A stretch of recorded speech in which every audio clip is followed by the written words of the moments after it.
বর্তমানে আলোচনার কেন্দ্রবিন্দু হচ্ছে মমতা ব্যানার্জি। মমতা ব্যানার্জি এবং তার দলের পতন বা তার দলের নির্বাচনে হেরে যাওয়া। দর্শক মণ্ডলী, এই বিষয়টা কেন এরকম হলো, কেন পশ্চিমবঙ্গের মতো জায়গায় আপনার মনে করেন একটা ধর্মভিত্তিক দল ক্ষমতায় আসলো, কেন আসলো, এর চাইতে বড় কথা হচ্ছে মমতার এই পরিণতির পিছনে আসলে কে দায়ী। অনেকেই বলা বলি করতেছে, অনেক মিডিয়াই বলার চেষ্টা করতেছে এটা ইঞ্জিনিয়ারিং, ভোট ইঞ্জিনিয়ারিং অথবা মেকানিজম অথবা দুর্নীতি, মানে ভোটকে কেন্দ্র করে। মমতা ব্যানার্জি এবং তার দলের কি কোনো দায় নেই? তাদের কি আপনার মনে করেন যে এই পরাজয়ের পিছনে তাদের কি কোনো দায় নেই? দর্শক মণ্ডলী, একটু খেয়াল করে দেখবেন যে এই মমতা ব্যানার্জির এই দীর্ঘ টাইম ক্ষমতায় থাকার কারণে তাদের মধ্যে কিছু ক্রাইটেরিয়া, ক্যারেক্টার, বৈশিষ্ট্য গ্রো করেছিল, লক্ষ্য করা গিয়েছে, যেগুলো আমাদের বাংলাদেশের একটা রাজনৈতিক দলের মধ্যে দেখা গিয়েছিল, আওয়ামী লীগ। এবং আওয়ামী লীগের যে পতনটা, সেই পতনের সাথে অবশ্য মমতা ব্যানার্জির পতনটাকে মিলিয়ে দেখার কারণ নেই, কারণ আওয়ামী লীগ যেভাবে দেশান্তরিত হয়েছে মমতা ব্যানার্জি তো সেভাবে দেশান্তরিত হয়নি। মমতা ব্যানার্জি প্রায় একটা উল্লেখযোগ্য সংখ্যক ভোট পেয়েছে, মাত্র 4-5% ভোটের ব্যবধানে তিনি হেরেছেন, কথা ঠিক আছে। কিন্তু আওয়ামী লীগ এমন একটা পর্যায়ে গিয়েছিল যে তারা আসলে ভোট করতেই সাহস পেত না। তারা রাতের অন্ধকার ও অমুক জায়গায় বিভিন্ন অভিযোগ তাদের বিরুদ্ধে আছে ভোট নেওয়ার ক্ষেত্রে, কারণ তারা এইভাবে যেটুকু ভোট পশ্চিমবঙ্গে হয়েছে, যেভাবে মানুষ অন্তত ভোট দিতে পেরেছে আমরা সকলেই দেখেছি। যারা ভোটার ছিল, ভোটার লিস্ট থেকে বাদ দেওয়া হয়েছে যাদের কাছে, তাদের কথা বলতেছি না, কিন্তু যাদের নাম ভোটার লিস্টে ছিল তাদের একটা বড় অংশ ভোট দিতে পেরেছে। বাংলাদেশে সেই সুযোগটাই ছিল না। কিন্তু আপনি যদি একটু মিলিয়ে দেখেন তাহলে এই তৃণমূল কংগ্রেস বা মমতা ব্যানার্জির দল এবং তাদের নেতাকর্মীদের মধ্যে এবং বাংলাদেশের এই আওয়ামী লীগের ওই সময়কার কর্মকাণ্ড, দল, নেতাকর্মী সব কিছুর মধ্যে একটা সামঞ্জস্য খুঁজে পাবেন। ম্যাক্সিমাম আওয়ামী সিনড্রোম, আমি এটার নাম দিয়েছি আওয়ামী সিনড্রোম। মমতা ব্যানার্জির পতনের পিছনে আওয়ামী সিনড্রোমটা কতটুকু কাজ করেছে সেই বিষয়টা, এখান থেকে কি তিনি শিক্ষা নিতে পারতেন? শিক্ষা নিতে হয়তো পারতেন, কিন্তু শিক্ষা নেন নাই। দর্শক মণ্ডলী, একটা দলের, একটা রাজনৈতিক দল কখন সবচেয়ে বিপজ্জনক হয়ে ওঠে সাধারণ জনগণের কাছে, বিশেষ করে নিম্নবিত্ত, নিম্ন মধ্যবিত্ত এবং আপনার মধ্যবিত্ত শ্রেণী, একটা বিশাল ভোটার ব্যাংক, এই ভোট ব্যাংকের কাছে কখন আপনার সবচাইতে বেশি বিপজ্জনক হয়ে ওঠে? কি দুর্নীতি, স্বজনপ্রীতি, সিন্ডিকেট, মাস্তানি, এগুলোর চাইতেও আরও বড় করে যে বিষয়টা আপনার গুরুত্বপূর্ণ হয়ে ওঠে এই সাধারণ দর্শক মানে ভোটারদের কাছে, আমার মনে হয় সেটা হচ্ছে আপনার দল যখন আপনার রাষ্ট্র হয়ে ওঠে। মানে রাষ্ট্রীয় যে কোনো বিষয়াদি সাধারণ মানুষকে রাষ্ট্রের যেটা নাগরিক হিসাবে তাদের যে সুবিধাটা পাওয়ার কথা বা যে সার্ভিসটা পাওয়ার কথা, সেই সার্ভিসটা যখন আপনার এই দল দেওয়া শুরু করে, দলের মাধ্যমে আপনাকে নিতে হয়, সরাসরি রাষ্ট্র থেকে আপনি এই সার্ভিসগুলো তখন আর পান না। এইরকম একটা ক্রাইটেরিয়া, এইরকম একটা পরিস্থিতি যখন তৈরি হয়, তখন কিন্তু মানুষ মুখ ফিরিয়ে নিতে শুরু করে। যে কোনো একটা সরকারের কাছ থেকে আপনি একটা কোনো কার্ড করতে যাবেন, কোনো একটা সুবিধা নিতে যাবেন, রাষ্ট্রীয় সুবিধা, কিন্তু সেটা আপনাকে দলের মাধ্যমে যেতে হবে।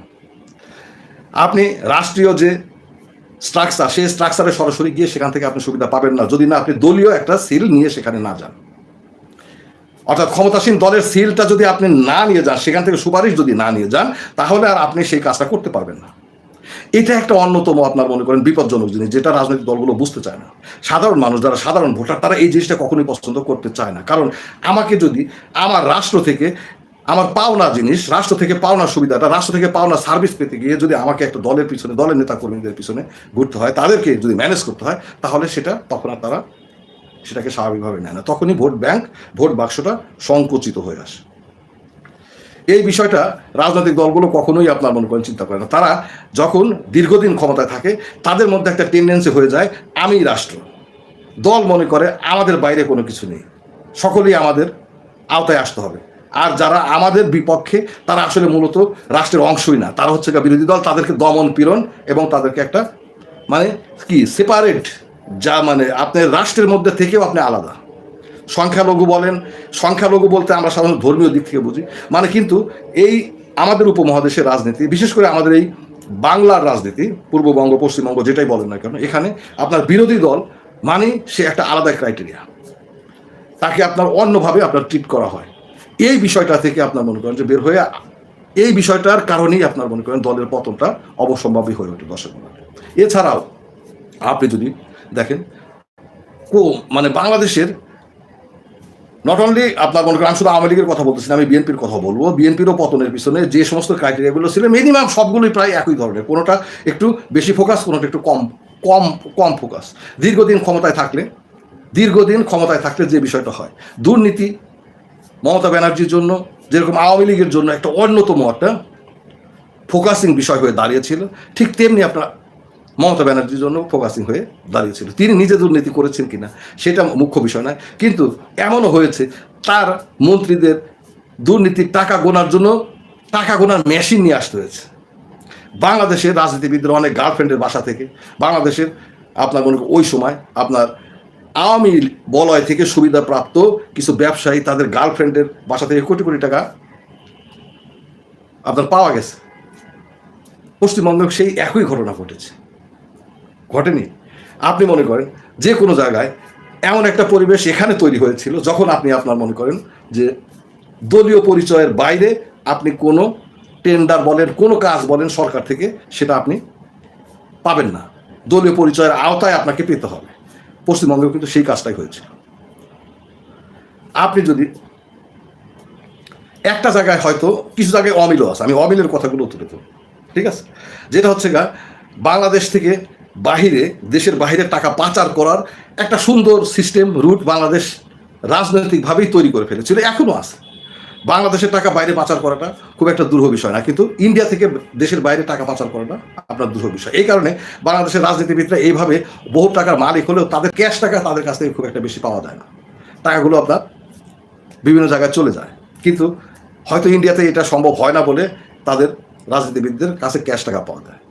রাজনীতিবিদদের ঘুষ নিতে সেই ছবি, সেই ভিডিও আপনার মনে করেন বের হয়ে আসে। দর্শক মণ্ডলী, এই জিনিসগুলো আপনার স্বজনপ্রীতি বা আপনার দলের সুপ্রিম কমান্ড বা সুপ্রিম নেতার তার আত্মীয় স্বজনের স্বেচ্ছাচারিতা, আত্মীয় স্বজনের কর্মকাণ্ড আলোচনার বিষয়বস্তু হয়ে দাঁড়ায়। দেখেন অভিষেক ব্যানার্জির কর্মকাণ্ড, আমরা তো বাংলাদেশি, আমরাও কিন্তু তার সম্পর্কে সমালোচনা এখান থেকেও শুনতে পেয়েছি। কেন? নিশ্চয় তিনি সেখানে তার আপনার কি বলা হয়, মমতা ব্যানার্জির প্রভাব তিনি সারা পশ্চিমবঙ্গে খাটিয়েছেন। অনেক দুর্নীতির জন্য তাকে ডাকা হয়েছে, প্রমাণিত হোক না হোক। রাজনীতিতে প্রমাণ লাগে না, রাজনীতিতে হচ্ছে রিউমার, আপনার নামে কি ছড়িয়ে পড়ছে সেটা হচ্ছে বড় ফ্যাক্ট, ঠিক আছে? গরু পাচার বলেন, কয়লা পাচার বলেন, অমক বলেন, ইত্যাদি বহুত কিছু আছে।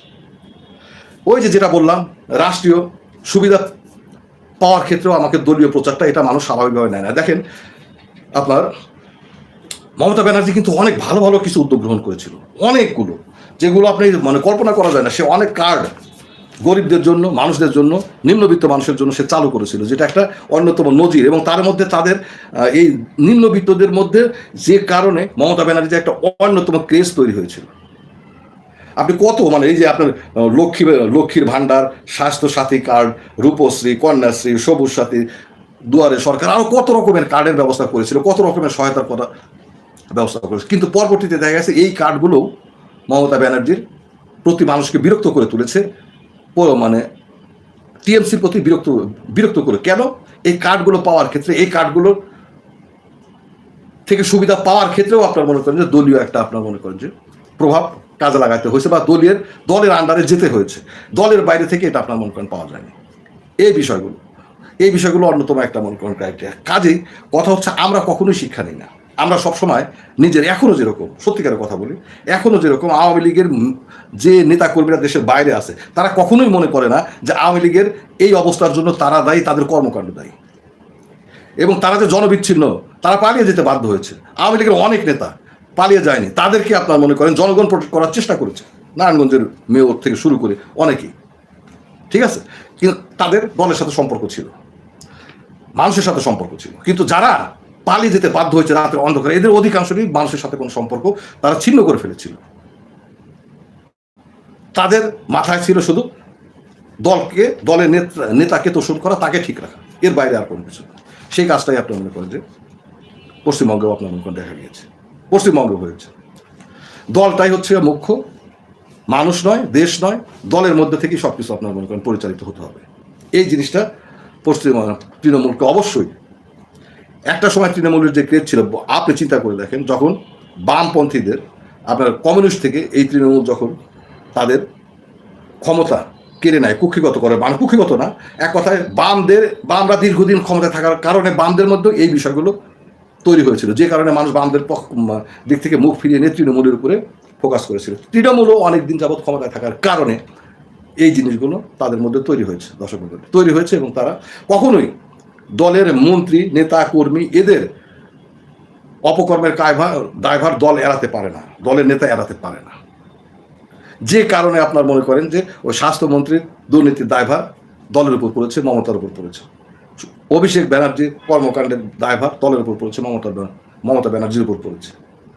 না হলে শুধুমাত্র ভোটে ইঞ্জিনিয়ারিং দিয়ে যখন জিততে হয়, কোনো দল জেতে, তখন বুঝতে হয় যে দুইটা দলের মোটামুটিভাবে গ্রহণযোগ্যতা জনগণের মধ্যে প্রায় সমপর্যায়ে চলে এসেছে, তখন সে ভোটের ইঞ্জিনিয়ারিংয়ের মাধ্যমে কয়েক পার্সেন্ট ভোট এদিক ওদিক করে সে নিজেকে জয়ী করে নেয়। কিন্তু কথা হচ্ছে, আমার যদি জনপ্রিয়তাটা, আমার যদি গ্রহণযোগ্যতাটা এমন একটা পর্যায়ে থাকে যেখানে 2-3% ভোট কোনো বিষয় না, 2-4% ভোট কোনো বিষয় না, তখন কিন্তু ভোট ইঞ্জিনিয়ারিং দিয়েও আপনার মনে করেন যে কাজ করা যায় না। ইঞ্জিনিয়ার মানে আপনার মনে করেন যে মেকানিজম করেও কিন্তু আপনার মনে করেন যে জেতা যায় না। আমি ওই জিনিসটাই বলতেছি। আমি বলতেছি না তৃণমূল জনবিচ্ছিন্ন হয়ে গেছে, কিন্তু তৃণমূলের কর্মকাণ্ডের কারণে বিজেপির নিজের কারণে পশ্চিমবঙ্গের লোকজনের মধ্যে গ্রহণযোগ্যতা তৈরি হয়েছে, সেটা বিষয় নয়। বিষয়টা হচ্ছে তৃণমূলের কর্মকাণ্ডের কারণে জনগণ মুখ ফিরিয়ে দিয়েছে। মুখ ফিরিয়ে নিয়ে কোন দিকে, যেদিকে মুখ করতে যায় সেদিকেই দেখে বিজেপি। ঠিক আছে, বিজেপি ছাড়া তো আর কিছু নাই। কংগ্রেস, রাহুল গান্ধীর নেতৃত্বে বলেন, নেতৃত্বে তারা ব্যর্থ, তারা টোটালি ব্যর্থ। পশ্চিমবঙ্গের মতো জায়গায় কংগ্রেস কোনো প্রভাব বিস্তার করতে পারে না। তার কোথায় প্রভাব বিস্তার করবে? এটাকে ভারতের সাংস্কৃতিক রাজধানী বলা হয়। সেকুলারিজম থেকে শুরু করে সব কিছু এখানে আপনার মনে করেন, সেই বিষয়টা আপনার মনে করেন এখানেও কংগ্রেস প্রভাব বিস্তার করতে পারে না। তাহলে কংগ্রেস কোথায় প্রভাব বিস্তার করবে? যে কারণে এখন আপনার ভারতের প্রায় 26টা মনে হয় রাজ্য, তার মধ্যে 22টাই এখন আপনার মনে হয় কোনো না কোনোভাবে আপনার মনে করেন বিজেপির কন্ট্রোলে চলে এসেছে। কারণ হচ্ছে তাদের ব্যর্থতা। এখন কথা হচ্ছে পশ্চিমবঙ্গেও কেন হলো? এটা অবশ্যই তৃণমূলের ব্যর্থতা। তৃণমূলের ব্যর্থতার কারণে তৃণমূল ধীরে ধীরে জনগণ থেকে নিজেকে বিচ্ছিন্ন করে ফেলেছে। না হলে এর আগেও তো আপনার বিজেপি এখানে ভোট করেছে, তখন তো আপনার জয়ী হতে পারেনি। এখন কেন জয়ী হলো? এই যে গত নির্বাচনে বিজেপি যখন এতগুলো ভোট, যে আসনগুলো পেল, তখন থেকেই তো তৃণমূলের চিন্তা করা উচিত ছিল, কেন বিজেপি যেভাবে উঠে আসতেছে, তাহলে আমার সামনের বিপদ হতেই পারে। কেন এটা হচ্ছে? কেন মানুষ বিজেপির দিকে মুখ ফেরাচ্ছে? কখনো তৃণমূল এটা চিন্তা করেছে? করলে তো এই টার্মের মধ্যে এত দুর্নীতি, স্বজনপ্রীতি, টেন্ডারবাজি থেকে শুরু করে সব কিছু আপনার হয় না, তাহলে টাইট দিত। ঠিক আছে, কিন্তু কথা হচ্ছে যে সেটা কিন্তু হয়নি। এই হচ্ছে কথা। আমরা কখনোই অতীত থেকে শিক্ষা নিই না, পাশের বাড়ি থেকে শিক্ষা নিই না, পার্শ্ববর্তী দেশ থেকে শিক্ষা নিই না। যদি তৃণমূল শিক্ষা নিতে চাইতো, বাংলাদেশ থেকে তার অনেক শিক্ষা নেওয়ার প্রয়োজন, শিক্ষা নিতে পারতো। কারণ আমাদের পশ্চিমবঙ্গ বলেন আর বাংলাদেশ বলেন, আমাদের সংস্কৃতি, মানসিকতা প্রায় সেম। শুধু হয়তো বলতে পারেন এখানে আপনার মুসলিম সংখ্যাগরিষ্ঠতা, ওখানে হিন্দু সংখ্যাগরিষ্ঠতা, এই তো। আবার অনেকেই বলে থাকে ওখানে তৃণমূল মুসলিম তোষণ এমনভাবে করেছে যে হিন্দুদেরকে আপনার চটিয়ে দিয়েছে। কিন্তু মুসলিম তোষণ করেও কি এবার তৃণমূল মুসলিমদের ভোট এককভাবে পেয়েছে? পায়নি। মুসলিমদের ভোট কিন্তু এখন বামে গেছে, কংগ্রেসে গেছে কিছু। এবার তৃণমূল সব মানে যাবৎকালে মুসলিমদের মধ্যে থেকে সবচেয়ে কম ভোট পেয়েছে। সেটা কেন হয়েছে? সেটাও খতিয়ে দেখা দরকার। এই হচ্ছে দর্শক মণ্ডলী। কথা হচ্ছে যে আমরা কেউই শিক্ষা নিই না, আমরা শুধু দোষারোপ করি। আমরা নিজের ব্যর্থতার চোখ দিয়ে দেখতে পাই না, আমরা শুধু অন্যরা আমাকে কিভাবে ক্ষতিগ্রস্ত করতেছে সেই বিষয়টাই সামনে নিয়ে আসি। আমরা যদি আত্মসমালোচনা করা শিখতাম, আমরা যদি নিজের দোষটা বের করে নিয়ে আসতে শিখতাম, তাহলে অবধারিতভাবে আমরা জাতিগতভাবে অনেক একটা উন্নত শ্রেণীর জাতিতে পরিণত হতে পারতাম। আজকে আওয়ামী লীগ এতদিনেও কেন বাংলাদেশে এখন একটা ফাউন্ডেশন করতে পারে না? কারণ আত্মসমালোচনা তারা করতে জানে না, তারা নিজের দোষটা এখন পর্যন্ত চিহ্নিত করতে পারে না। এখনো বলা হয় আমাদের কি দোষ, আমরা কি করেছিলাম। অবশ্যই আওয়ামী লীগের পরে যারা শাসন করেছে বাংলাদেশ, তারা কেউই আপনার আওয়ামী লীগের চাইতে যে ভালো কিছু দেখিয়েছে তার কোনো নজির নেই। যে ইন্টারিম গভর্নমেন্ট দেশটা চালিয়েছে, তারা অত্যন্ত বাজে একটা কাজ করেছে, এর মধ্যে কোনো ভুল নাই। কিন্তু তাদের বাজে কাজ দ্বারা তো আমার বাজে কাজের আমি ছাপাই খেতে পারি না। আমি যখন বাজে কাজ করেছি তার কারণে জনগণ আমার উপর থেকে সমর্থন তুলে নিয়েছে। ইন্টারিম যে জনপ্রিয়তা নিয়ে বসেছিল, লাস্টের দিকে তারা যদি ক্ষমতা না ছাড়তো, তাদেরকে ক্ষমতা ছাড়তে আবার আওয়ামী লীগের মতো ওই রকমভাবে বাধ্য করা হতো। এরকম একটা পরিস্থিতি তৈরি হয়েছে। যাই হোক, কথা হচ্ছে যে আমাদের নিজেদের দিকে তাকাতে হবে। আমি আসলে আওয়ামী লীগের কোনো সমালোচনার বিপক্ষে কথা বলতেছি না, বিএনপির বিপক্ষে কথা বলতেছি। আমাদের বিএনপিও বেশ কয়েকবার ক্ষমতাচ্যুত হয়েছে এই একই কারণে। এটা আমাদের এই উপমহাদেশের রাজনৈতিক কালচার, বিশেষ করে আমাদের এই দুই বাংলার রাজনৈতিক কালচার। এখন পর্যন্ত এই প্রত্যেকটা দলের মধ্যে আত্মসমালোচনার বিষয়টি এখন পর্যন্ত গ্রো করেনি, না আওয়ামী লীগের মধ্যে, না বিএনপির মধ্যে, না আপনার মনে করেন তৃণমূল কংগ্রেসের মধ্যে। কার মধ্যে নিজের দোষটা কেউই চোখে দেখতে পারে না।